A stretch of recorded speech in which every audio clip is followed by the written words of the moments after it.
Oluusi tukola story ezifaanaganako nga zino tusobole okubeera nga exposinga abantu nga bano mazima ga Katonda abakyala babonaabona mazima ga Katonda abakyala bahasolinga mazima ga Katonda abakyala bayiwawo omubiri mu nsonga yonna eyeetaagisa okulaba nti nera abantu beewuwe basobola okubeera omulungi. Omukyala ye muntu atagenda kweganya mulimu webeera boda n'agiyiga kuba kuvuga trailer n'akuyiga wuuyo ali ku boda ali mu kubeera nga atwalira abantu beewuwe ekinaguya amagala eddiba. Mazima ga Katonda ekinkozesa story eno mu bwongo sinti because ono omukyala mumanyi sinti oba nina ka idea sinti oba nina kyakoze naye okulaba nti neera naawe agenda ogiraba at least ogisharinga tomanya waliwo omuzira kisayinza okuvaayo n'akwasaganyizaako omukyala ono at least n'asobola okubeera nga amuddaabulula mu mbeera emu oba endala. Nga bwe twalabako ku story y'omukyala eyali avuga mu kimotoka ekikadde mwana watu ng'akivugiramu n'omwana we yali atunda fruits watermelon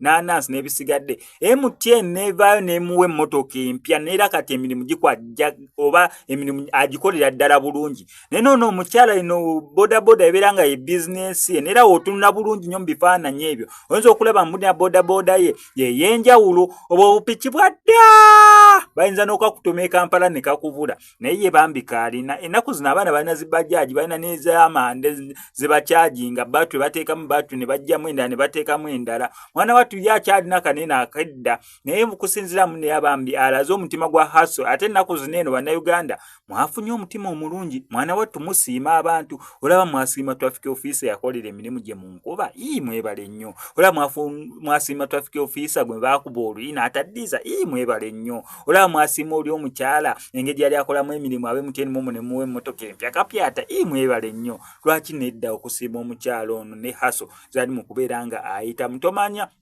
koze story eno nga nina mukaleli tomanya story eyinza okubeera nga eddako mwana watu nga mwamunoonyezaako naddala naawe kasita ofunamu omutima omulungi ogusharinga story eno esobole okubeera nga etuuka ku bantu abangi. Ate ng'era agisebugwawo avuddeyo okubeera nga akunaazaako ennaku gwe wenna ayita mu kusoomozebwa okw'enjawulo ng'akulombera edduwa olina bizibu bya business onoonya mulimu visa relationship ebizibu byonna ebyenjawulo ajja sobola bulungi nnyo okubeera nga akulombera edduwa ng'omukubirako ku nnamba ye ey'essimu mukwatagane.